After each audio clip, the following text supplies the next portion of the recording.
Welcome to our joint seminar this morning on IT and employment considerations for the hedge fund managers. My name's Colin Leaver and I'm the head of the asset management sector here at Simmons Simmons, and I'm also a corporate partner that runs our corporate law team providing advice to our hedge fund manager client base. On an administrative point this morning, I'd just like to say there's no slides, but we will be producing transcripts of the day, and everybody who's come along will receive that. Now, I'm joined this morning by, from my immediate right, Simon Eyre of Eze Castle Integration, Andrea Finn from Simmons Simmons, and Alex Brown from Simmons Simmons. Before we begin our discussion, perhaps I could ask each of the panellists to introduce themselves and their firms. Simon, could I? Sure. So my name's Simon Eyre with Eze Castle Integration. I'm the Director of Service for the London region. I've been with Eze Castle for 9 years now. The first 4.5 of those were based out of the New York office. And recently, well, 4.5 years ago, we moved over to London to launch London office. We've grown from the 3 of us that came over from New York up to just under 50 staff in London, and from the 3 initial clients up to about 70. Our primary services are IT outsourcing for the alternative investment market. We do various products. Our primary one is putting engineers in our clients' offices. But we've also moved off into DR products, hosted services, hosted applications, and various other systems. Sorry, thank you. My name is Andrea Finn. I'm a partner here at Simmons Simmons in our employment practice. I've been at Simmons for 14 years. The employment practice and the firm as a whole act for a range of financial institutions and asset manager, hedge fund clients. And that's been the predominant part of my own practice over the last, 14 years probably. In terms of the issues which I think are key for hedge fund managers, and which we'll hopefully touch on through the questions today, are sort of questions of status of employees and members, and how managers make decisions as to whether an individual should be a member or an employee. Issues of remuneration, which is a very hot topic because it affects people very personally, and as everyone will be aware, there's a lot of regulation, primarily from a European standpoint, but that's being implemented into the UK.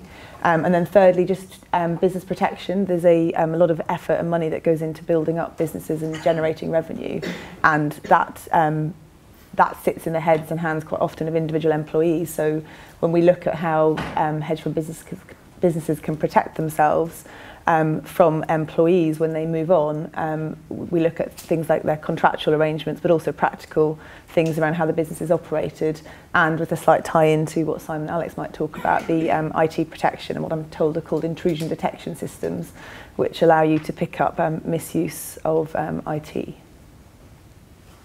Hello, I'm Alex Brown. I'm a partner in our information communications and technology practice. So we have a dedicated group that deals just with technology and outsourcing contracts, but also advisory areas like data protection. We do a lot of work in the financial sector and also in for our funds clients. I think it's a very interesting area to work in because it's a constantly evolving set of factors that we have to think about. Current hot topics, of course, are things like cloud computing and how you reconcile those technologies with data protection legislation, which in the UK comes from about sort of 12 or 13 years ago, so very much before the inception of these sort of technologies. So there are some difficult balancing acts to be done to stack up your compliance obligations against these new technologies, and how you deal with those in the contracts, but also the processes that you put around those contracts and in your business. Thank you to each of you. To start with, now Simon, you actually mentioned their disaster recovery services. Now, clearly, disaster recovery services have come to the fore recently, particularly in the US, with the issues caused by Sandy. Yep. What are you recommending at the moment as best practice around disaster recovery for the hedge fund managers? Yeah, sure. Yeah, obviously, being quite a global organization, we have our office in New York and Boston. So Hurricane Sandy that just came through New York represented a pretty big challenge for us. It's not the first, but it's certainly the largest that we've seen. So it was very interesting to see the best practices that we deploy and that really are sort of industry standards being put to the test. And it was generally a very successful showcase of how these plans and really organizing a company for business continuity, for disaster recovery, really can help your business get through these types of events. We had several hundred clients in New York, something close to half of them with power issues, certainly must have been close to 100% with personally, their own homes and households having difficulties with commutes, having difficulties with power, and really highlighting the benefits of having these plans in advance, the remote connectivity, having your equipment in data centers as opposed to office buildings, where you gain the benefits of things like generator power being supplied to your computers, avoiding the reliance on power grids, multiple points of entry into the building, so if one telco goes down, another one's able to support you. Interesting thing about New York, for all its size and infrastructure, there's actually really only two major hubs in the New York City area where all the circuits tend to end up crossing through. And one of them, 111th 8th Avenue, did get a flooded basement. It did take the generators out for 4 or 5 hours. And there was a noticeable drop in the amount of traffic we were able to push through New York in terms of internet and connectivity.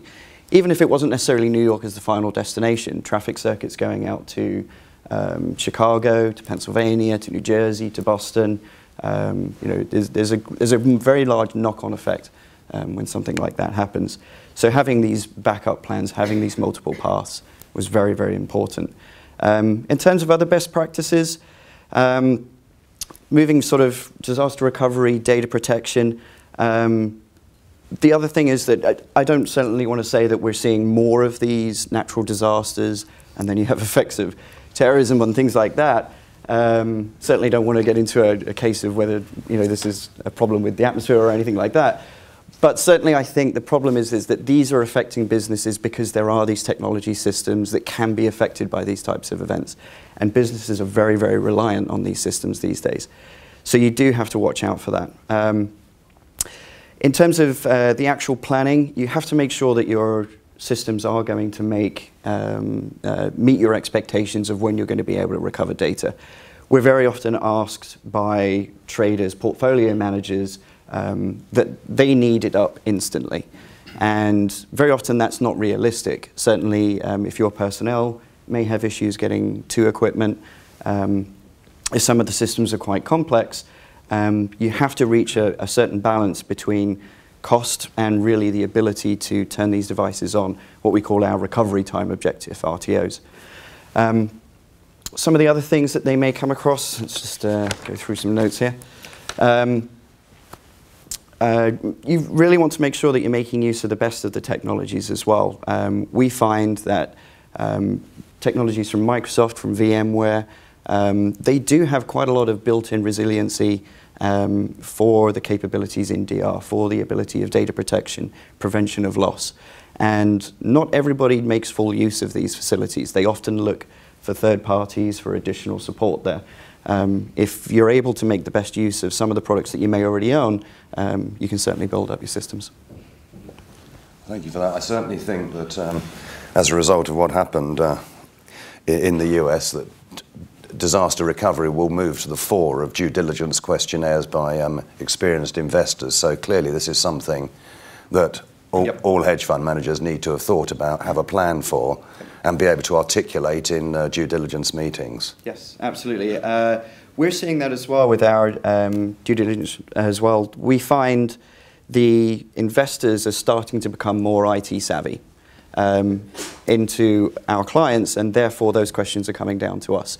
Institutional investors especially are much more concerned with what your DR plans. It used to be that you would simply check a box. Do you have DR? Check, done, let's move on. Nowadays, they want to visit data centers. They want to know what your recovery time objectives are. They want to know what your backup plan are for personnel. Do you rely on one person? Does that person have all his knowledge in his head? Is it documented somewhere? Is your documentation saved on the same system that could go down? Do you have hard copies kept somewhere else? So they are very, very aware of what they're looking for these days. I think watch this space, definitely. Alex, you mentioned in your introduction cloud computing. Yeah. Now, what issues does that throw up from a data protection, IT legal perspective? Well, it's always a slightly difficult one to talk about in the abstract because, and Simon may hopefully start nodding his head here in a second, the term cloud computing is so amorphous to cover just a huge variety of different things. So you've got software as a service, platform as a service, infrastructure as a service, and then that's just the sort of different nature of service. You've then got different types of cloud, so you can have a spectrum there between a private cloud, which is just for your business, right through to a public cloud, where you're effectively sharing that IT resource with a variety of other people. Your data may be commingled with other people's data. So you can see there's a real spectrum there. So the first thing that we always say, if we're talking to in-house lawyers when they are asked, we need you to draft or advise on a cloud computing contract, is you really need to understand where on that spectrum do you sit, because it fundamentally changes the data protection considerations. And you also need to know what data you're talking about, because in terms of data protection compliance, we're only worried about information that identifies individuals and is personal to them. And of course, there's all sorts of data in businesses that does not fit into that category. So if you don't fall into that personal data bucket, you don't worry about data protection compliance. But assuming that you do, there really are just two key things you've got to think about. The first is security of the data. So the Data Protection Act says that you must have a written contract, and the contract must say that the provider will take all appropriate technical and organisational security measures to protect the data. And the security that's adopted has to be commensurate to the nature of the data and the harm that could result if there's any unauthorised processing or access to that data. So it's a bit of a sort of moving standard, depending on what data we're talking about. So that's the first requirement. And then the second requirement, which is really problematic in the context of cloud computing, is that the EU has rules about moving data from Europe outside of Europe. So these are rules that the EU, those who think deep thoughts about data protection in the EU, thought were a great idea in the early 1990s, but which are fairly problematic in the current world of international data flows. So it's not entirely problematic. You simply have to think about, for instance, having a standard data transfer agreement. There's an approved data transfer agreement, and you can look to put one of those in place between you as the entity in Europe and the entity outside of Europe. Or if they're US-based, and a lot of the cloud service providers are US-based, if they're a member of the safe harbor regime, the US safe harbor regime, then that's also fine. So for instance, I know Eze Castle its US division is in the safe harbor. So that's fine. The challenge is that the more commoditized that cloud product gets, the more it's a sort of public cloud service, the less willing the providers are to listen to your concerns about data protection. It's more a kind of, you're taking this off the shelf, these are the terms, if you don't like it, don't buy it. So they're not particularly willing to help you greatly when it comes to dealing with those, particularly the overseas transfer issue. But if they're not prepared to help, then what do you do? Well, some people will move and change model, and they'll say, well, if we can't get that from you, we'll look elsewhere because it's important to us. Other people, in truth, will just take a punt, and they'll just say, this is a big established provider. We've got a high degree of confidence in their operation and the security. Yes, the contract doesn't say exactly what we'd like it to say, but in practice, we think it'll be fine. So I think there's quite a lot of that happens. Thank you very much. I find it quite surprising that there's problems with EU regulation in that area. Andrea, moving on to you. IT issues, now what do they throw up from an employment perspective? What would you say are the two key issues that IT throws up that you need to deal with through the employment relationship? I think the easy one, I think following on from what Simon has said, is looking at how, well, firstly is looking at disaster recovery. I think your comment in relation to that is a very interesting one, because protecting the business from things going wrong externally is actually fairly similar to the need to protect the business from things going wrong internally.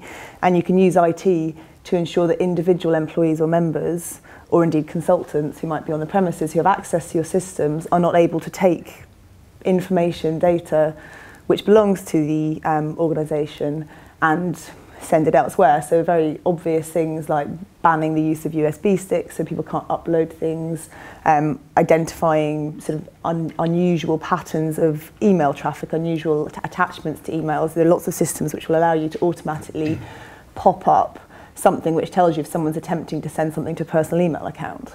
Or indeed, if you're not going to go into that level of detail, will prompt up a warning to your IT manager that somebody is sending a very large volume to that personal email account. And again, it's around, you can't always see what people are doing. I think that's when you've got a professional professional group of employees, you're not observing what they're doing every minute. So you can put in place IT systems which enable you to track things which make you wonder whether what they're doing is not what they're meant to. I was just going to add into that, of course, there's then a data protection angle to doing all of that, which varies around Europe, of course, because it's in some jurisdictions it's a lot more complicated than others. Like Germany, for instance, is particularly complicated. I was going to say, actually, at the point I'm saying, you want to track that they're doing it. That's not necessarily to say that you ought to be going in and poking around their email system to read their emails. There are data, as Alex has said, data protection issues around how you do that, and I think quite often looking at volume, looking at sort of trends is a good way of not getting into the data protection in the way that you might be if you were just in fact reading your employees' emails in order to know what they were doing. I think another sort of almost hedging the IT department there as well is, of course, written policies as well. There's sort of employee written policies to set the standard of, IT systems will cover so much, and there's always that clever person that will find a way around all the systems that you've put in place, and yeah, sorry. So. I was going to say, well, to be fair, I generally look at the IT issue at the sort of the end of the concern rather than at the beginning. But yes, of course, you don't want to rely on your IT systems to pick up bad behaviour. You want your people to behave properly because A, they are quality employees who aren't planning on pinching your stuff, but B, because they know that that's not in their contract, and if they do anything contrary to that, there's the risk to their career, to their remuneration, and to their, if they're regulated people, to their FSA status. That's interesting from that angle. What about the other angle, that your new portfolio manager turns up on day one with 3 USB sticks? And what do you do about that? Well, I have to say, I think historically this is quite a known phenomenon. I think my experience is that that's changing, and I think that's been driven partly out of the US. And I think Alex will have a view on this as well. I think historically there was a view that, people would just move around and they'd take their stuff with them and their strategy, and everyone would accept that that worked at both ends of the employee relationship, so they lost some, they won some. I think what's changing, as people have seen just the value that they put time and lots of remuneration, frankly, into developing people while they develop particular strategies, they feel a little bit miffed at the idea that they could walk off to a future employer holding a USB stick with some software on it. So I think if you are the recipient of that USB stick and feeling rather tempted to see whether you could just plug it into your systems and get going with that new strategy immediately, I think the obvious caution is not to, because it's extremely likely that the content of that will belong to the previous employer, and that if you do indeed start start doing business on the basis of the same strategy that they might notice, because they'll have spotted where the individual has come from. And there's a whole world of litigation out there, and in the UK we're perhaps not thus far as litigious as you've seen in the States, but the United States has vast amounts of litigation in relation to these kinds of issues, and it's very high value because people spend so much time and money developing it. Alex, you want to add anything too? Yeah, I agree with that. I think the challenge is that, so we've seen it in a investment bank context. That's the particular case that I've been involved in. And I think the challenge is now that so many teams have IT as such an integral part of what they do. So we were looking at that in the context of an analyst team that moved from one bank to another. But part of this analyst team, excuse me, was an IT chap whose job was basically to write the code that supported the models and the algorithms, and it was deeply complicated stuff. And of course, what should have happened was that they would move, and the team would move, and the IT guy would move, and he would code it absolutely from scratch. But that's not what IT guys often tend to do, because they don't particularly like reinventing the wheel. But that is highly problematic, and I mean that all got sorted out without there being a real punch-up. But they had to scrap everything that had been done, and it put that team back several months as they effectively had to mothball them, whilst a fresh set of IT guys, not even the original IT guy, a fresh set of IT guys rewrote the code to support the team. I would even caution that as thinking that's necessarily a safe approach, because the fundamental strategy might nonetheless remain proprietary information belonging to the previous manager. So rather than just saying, oh, we can get around this altogether if we just have new code, I think you need to assume that that's not the case, and to dig a little bit deeper with your new person. If you've got somebody new coming in and they're saying, I've got this great idea, rather than just say, fantastic, let's go with it, a bit of due diligence with that individual just to confirm the extent to which they can say it is genuinely their skill and knowledge, so their stock in trade as an individual employee or an individual manager, or whether it's actually something which belongs to the previous employer. And in that regard, what you'll want to do is look at the contract that they have with their previous employer, because on the flip side, if you're looking at contractual arrangements for your people, you want to define what you view as confidential, and define it in such a way as if you say, if we think that the time you spend developing this particular strategy means that strategy, the detail of it, how that operates, is ours, then you want to have that in your contract. So when that person goes to their new employer, the new manager, the manager says, oh, actually, we can't just let you bring this in wholesale. Or at least they'll think very carefully about it. So that it's one of those things that works at both ends of the relationship. So at the beginning of the relationship, you might think, oh, it's fantastic, I'll take the benefit of what they've done before. But at the other end of the relationship, I think you're thinking, well, actually, I'm not that keen that they take what I've been paying them for the last 10 years and walk in somewhere else and do the same thing. At that point, we've covered a few topics the panellists have so far. Is there any questions or comments from the audience on anything we've talked about? Yeah, please. Is there any restriction of just demanding to see an employee's previous employer's contract? Can I just, I need to repeat the question just because we're being videoed, if you don't mind. So the question is there any restriction on asking a new employee to see his previous employment contract with his previous employer? There's generally there's no restriction, certainly there's no restriction asking to see it. Some employment contracts will say that their terms are confidential, but other ones, more often you'll see they will require individuals to show certain terms of their contract to their new employer.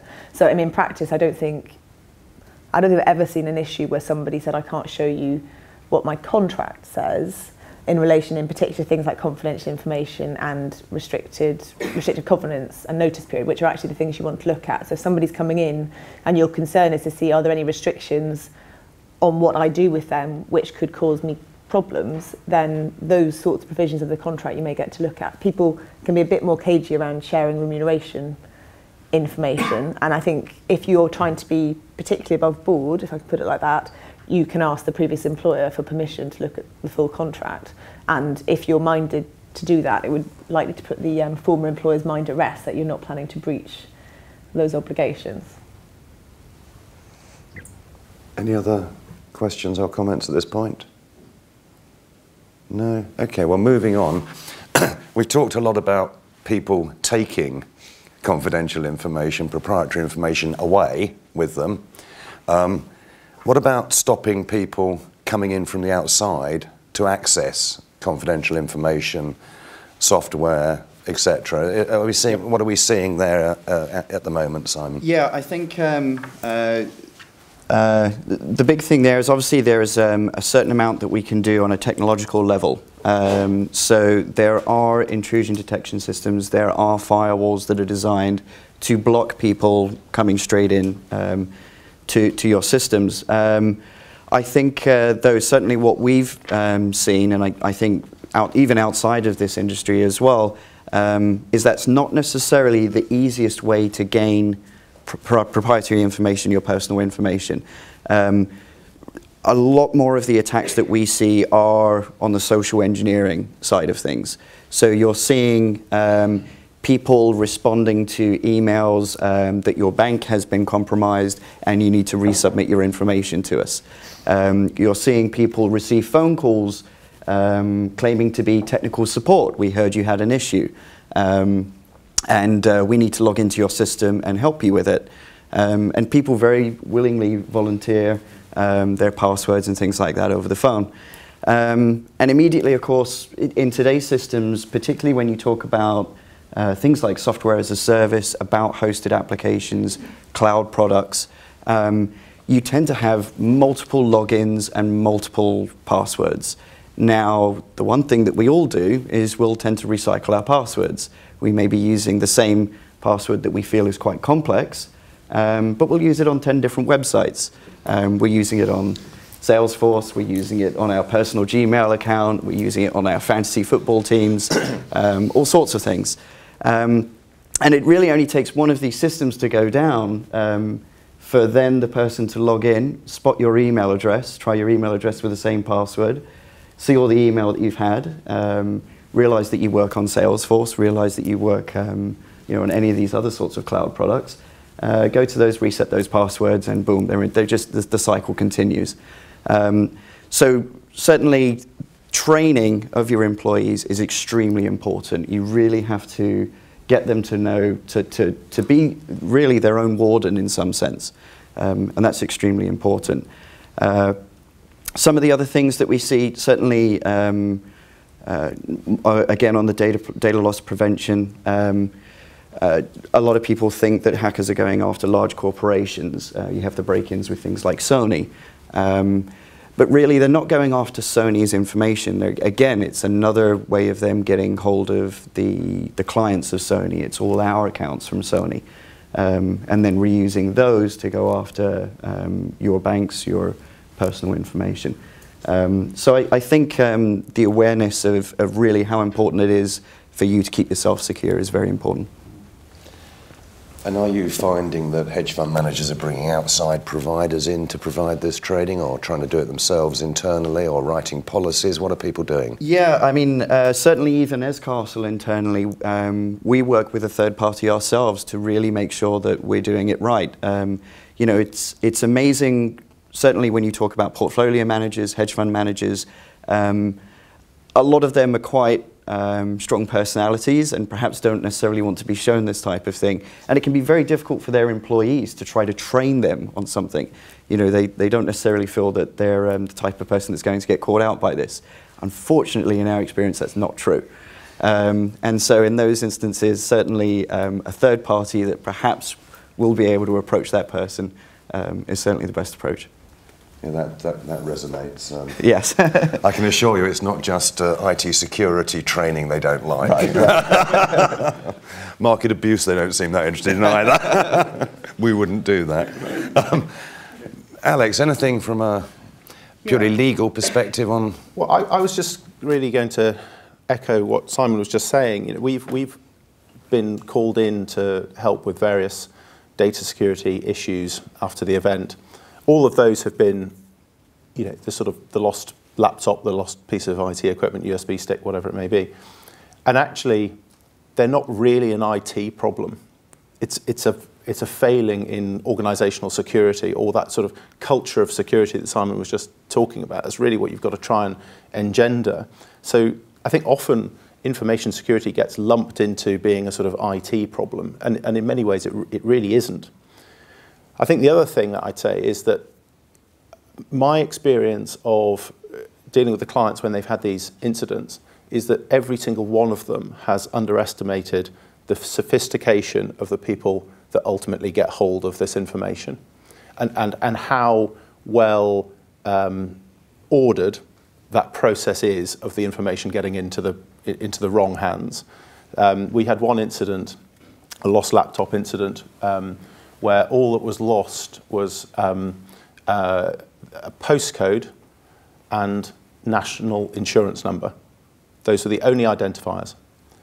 And we advised the client to bring in some external security consultants, and they said, okay, now what's happened now is that this laptop that was stolen in a pub is now essentially going up a sort of spiral, and in about a couple of weeks' time, it's resold and resold and resold, and in a couple of weeks' time, it's going to end up in the hands of people who can do stuff with that data. And sure enough, about 3 weeks later, one of the client's employees got a phone call at home. It was very clever stuff. They just said, hello, Mrs. Smith. We're calling from XYZ Corporation HR department. We're just checking our records. Can you confirm that your national insurance number is AB123456? It was the correct national insurance number. Yes, that's right. Now, so if you could just confirm your date of birth and, et cetera, et cetera. Now, fortunately, she was smart enough to spot that it was slightly odd that the HR department was ringing her at home and not at work. So she canned the call there and then. But it just goes to show you that even with a very small linkage in terms of personal identifier, the people who can get hold of this information can do very sophisticated things with it. And Andrea, I assume from an employment law perspective or a contractual perspective, there's really very little you can do about this. You can't fire people because they've lost a laptop. No, or can you? No, well, I mean, actually, to be fair, in some circumstances you might be able to. I think if you were in an industry where the data was particularly vital and you'd set in place very firm rules in relation to how people dealt with it, I think you could take very seriously somebody's decision to ignore those. So taking up the classic laptop in the pub situation, there are organisations where having the laptop in the pub in the first place would in itself be a gross misconduct issue, because it is so self-evidently vital that you don't do that. And actually, from the perspective of then dealing with the regulators, you really want to show after the event that you've taken this all very seriously. And I can think of a couple of examples where it's happened, where the relevant clients have taken disciplinary action. I don't think fired them, but taken, gone through the process in relation to the relevant employees, because they want to show that this is a serious issue and they're responding in a serious manner. No, exactly, and I think as with all these things, there are two sides to it. There's the setting things up in advance to make it clear how you take information security and security of physical items, I guess, with IT very seriously, and then following up consistently after the event so that people understand that if this goes wrong, it's not going to be a rap on the knuckles. I think just one other point on that as well, talking about mobile devices as well, particularly from an IT department's perspective. Everyone in the past maybe 3 or 4 years has had a BlackBerry at some point, and that was very manageable for the IT department. BlackBerries were very good with their security, the devices were generally encrypted, and we had remote administration tools to kill them, to wipe them if anything was lost. There's a big push in today's business to move to bring your own device. This means IT departments are now managing Androids, iPhones, Windows Mobile, as well as BlackBerries. And they're all very, very different products. And there are management tools coming to market now, but it is still in its infancy, particularly if you want one portal to manage them all. And so when looking at data protection on lost devices, it's very important that your IT staff or your outsourced provider is truly skilled in managing all these devices, and that they know the risks that some of these different mobiles will have if they are lost. It may not necessarily be as simple as what you had with BlackBerries.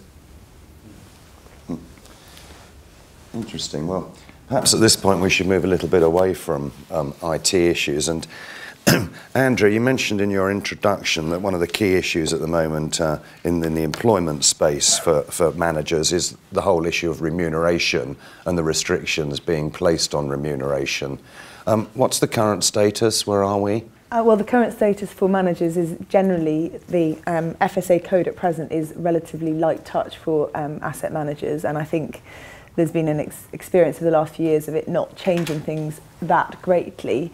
The Alternative Investment Fund Managers Directive, AIFMD, is coming into force next year, and there's an ongoing process of consultation in relation to how that's going to affect asset managers, and a lot of debate and discussion around the asset management community with very different views between institutional managers and smaller hedge funds in relation to who should see the brunt of that, or indeed whether there should be a brunt at all. There's an open question at the moment as to whether it will be possible under the AIFMD for asset managers not to apply some of the trickier things which the directive talks about and which are already in place for banks. So when I say those, I mean primarily the requirement to defer large portions of remuneration, and secondly the obligation to pay in non-cash instruments. And there's fairly loud views amongst the industry in relation to how difficult some of the things might be, and those views have gone through to ESMA, which is the Securities and Markets Authority, to explain why these cause issues, not least for tax perspective for those of you who are operating LLPs. It gives rise to lots of difficulty if you have to defer large portions of your remuneration, and a lot of the rest of it gets paid not in cash. You end up with a situation where members have a bigger tax bill than they've received anything from the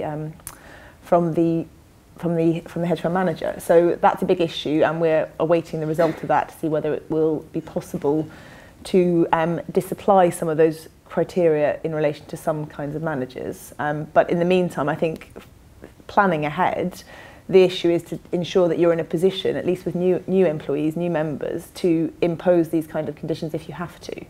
I think the assumption needs to be, the safe assumption is that these things are coming at some point, unless it's possible for the FSA at least to take a slightly more comforting approach, but we don't really know that yet. So what you can do at the moment, even if we don't know the answer, is to ensure that your contractual documentation give you powers to impose these things rather than have to have a battle with your employees at the point in time when the regulations change.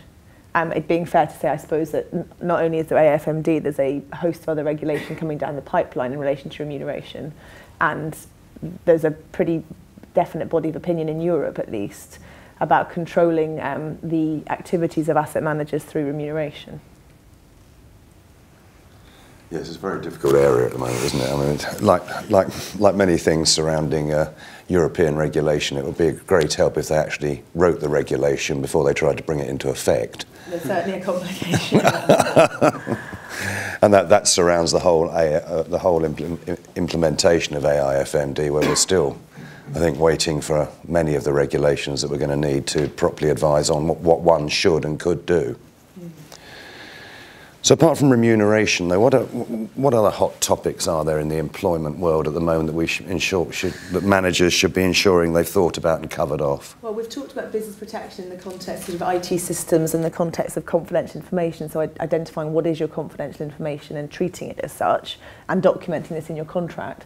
And business protection has a wider meaning in terms of people, how else you can protect yourselves from individuals who move on.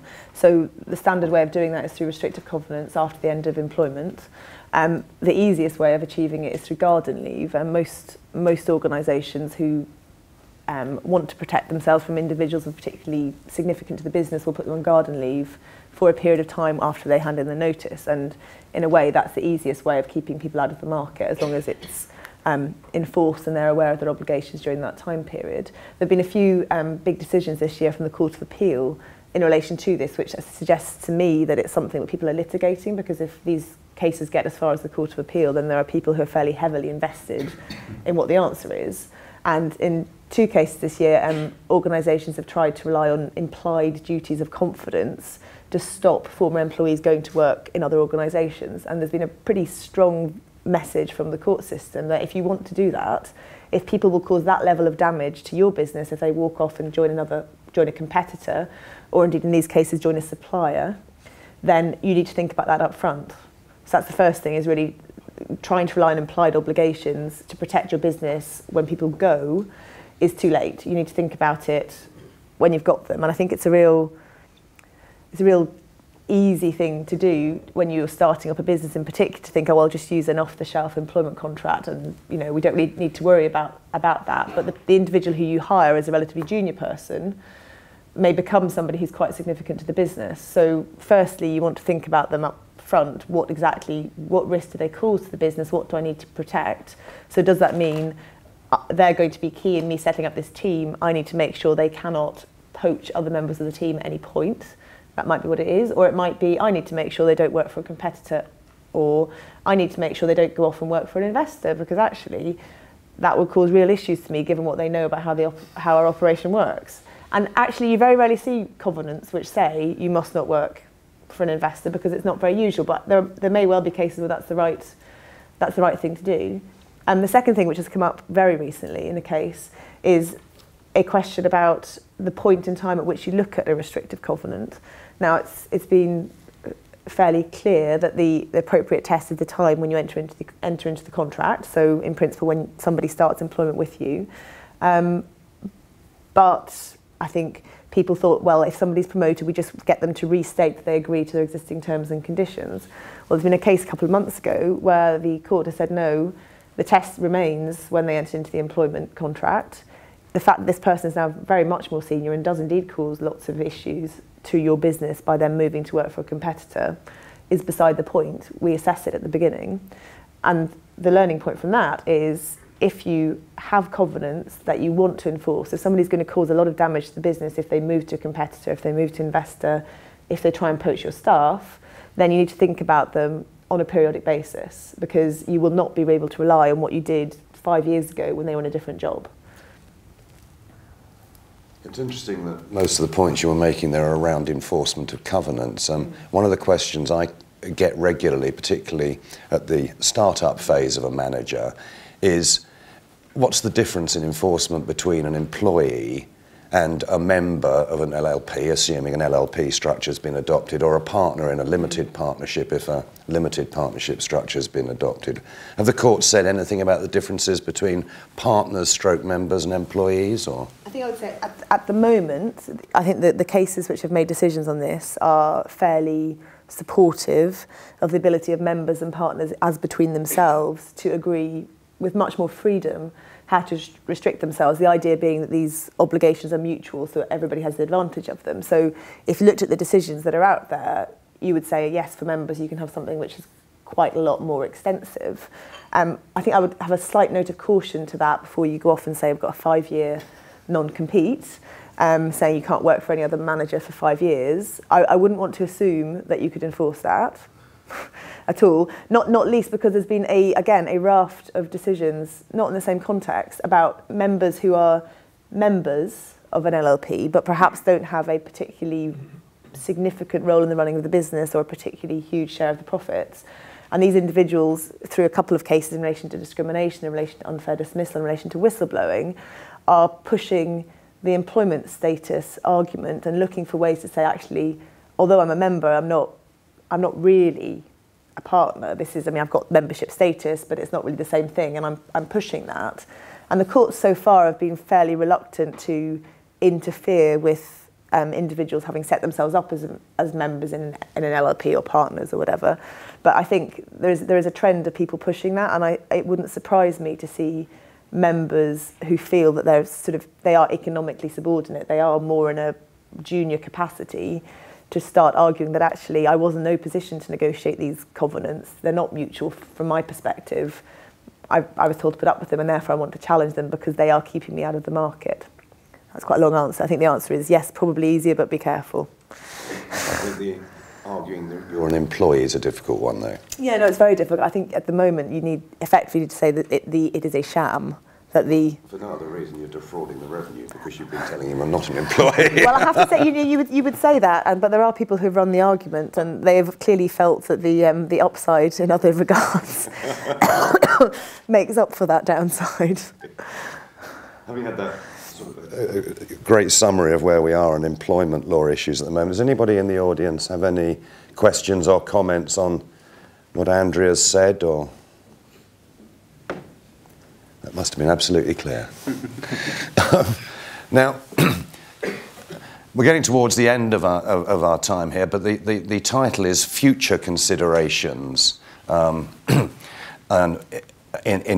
as regards IT issues for hedge fund managers. I mean, Simon and Alex, perhaps I could just ask you, is there anything we've not covered that's hot out there at the moment that we should have talked about, that people are thinking about?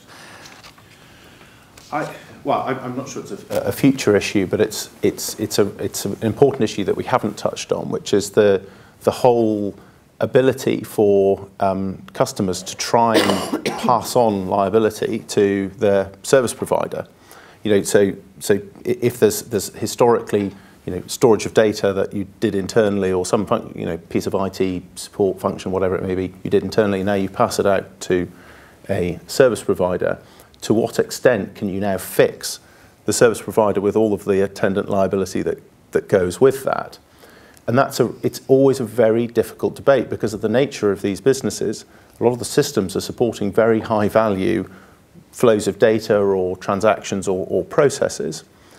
And the parties just have an understandable, very different perspective on how that should work. So a supplier's perspective on it will be, my risk under this contract should match my reward, i.e. it should be linked to what I'm being paid to provide this service.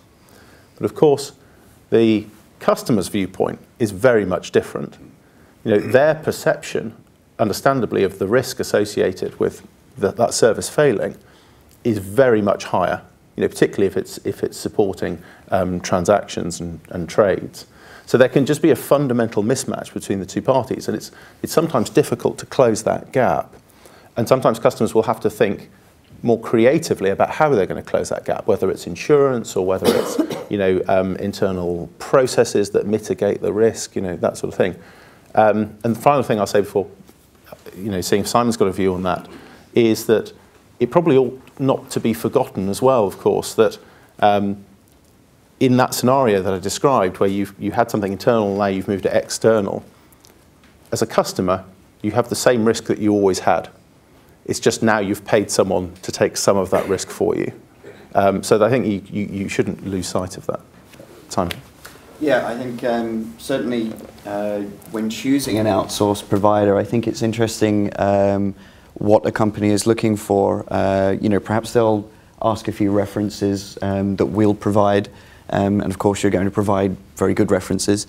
They'll maybe ask around the industry with some of their friends, but I think that the abilities, we've done this as well. You research yourself, you research your competitors. There's an enormous amount of information out there, be it public records or speaking to prime brokers and things like that, to really learn about the companies that you're going to be working for. And I think when searching out for a new outsourced provider, take advantage of those sorts of things. It's interesting that we may fill out DDQs for our clients, but very few of our clients actually audit us. And I think, I genuinely think that those that do, it's a worthwhile exercise. You really get to learn a lot more about the business, and we can really prove when we do that we're actually practicing what we preach. We're employing the same business continuity planning that we're suggesting to our clients. Our disaster recovery plans are in place. Our employee plans in terms of our own internal redundancy, that there is no single point of failure in our staff. We like to prove that those sorts of things are really in place and working. I think the other thing is to talk about London as well. It's interesting, obviously we've just had the major event in New York with Hurricane Sandy. London had a major event this summer. It was a positive one for a change. It was the Olympics. And there was a lot of fear around what was going to happen to London's infrastructure during that event. Public transport, power grid issues, and generally I think we came through very, very well. Certainly we didn't have any issues in terms of our client base with power or data centers being restricted access or anything like that. We were quite lucky there.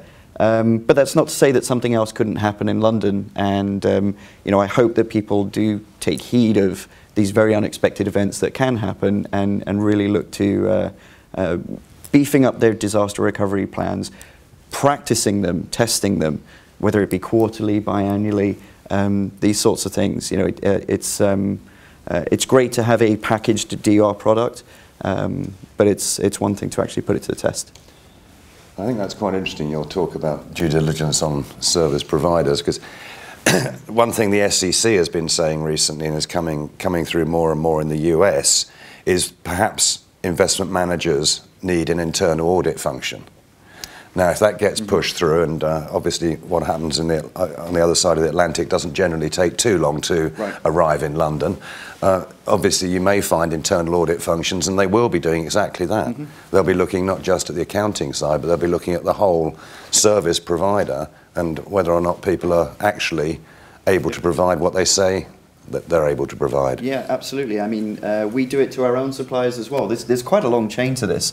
The data centers that we use, the circuit providers that we're working with, we're doing it to our carriers, to our hosted centers. So it's quite a long chain. You can take this pretty deep. Okay. Anyone in the audience want to throw out any more future considerations that are troubling them at the moment, that are very topical, that perhaps in the IT and employment space, please only, that perhaps the panel's not touched upon? Well, I've got a question. Yes. Presumably the rapid development of the cloud and perhaps the lag that most of us experience in terms of understanding exactly how it works.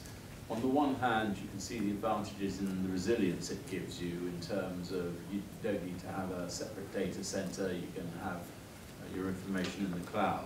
But I think probably a lot of us, me in particular I suppose, wouldn't know how to specify the level of security, etc., you would want or expect within the cloud. And is that an issue in terms of people like you who are providing, if you like, outsourced services?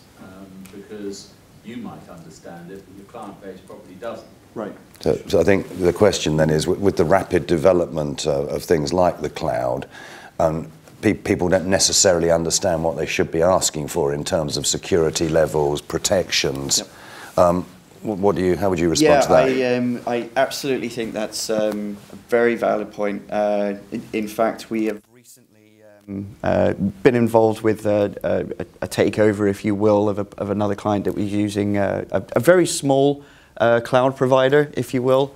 And in our audit of the systems, in order to know how we're going to migrate them over to us, we realized we had access to almost their entire client base. It's a real fear of being on a cloud product that your information is out there and other people can see it. It's definitely a massive risk. You really need to look at whether this company is an established company. You really do need to look at what their record is. There is certainly a lot of research you can do about them. Has their service been around for a lot of years? Are they seeing a lot of clients come and join the cloud and then leave?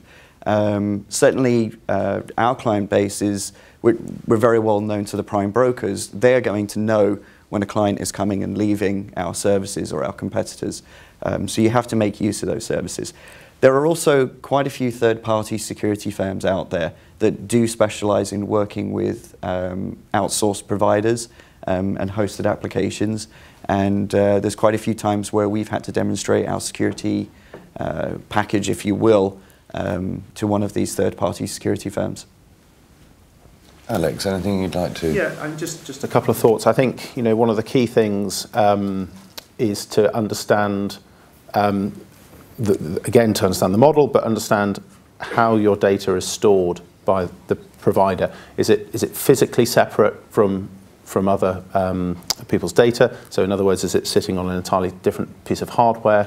Or is it just logically separate, i.e. you could have the data all sitting on one piece of hardware, just sort of with IT separation, if you like, software separation on the hardware. And that might change your perception of the security that's applied to the data. It might change your perception of business continuity and disaster recovery. And it might also change your perception of how easy it might be to extract yourself from that service.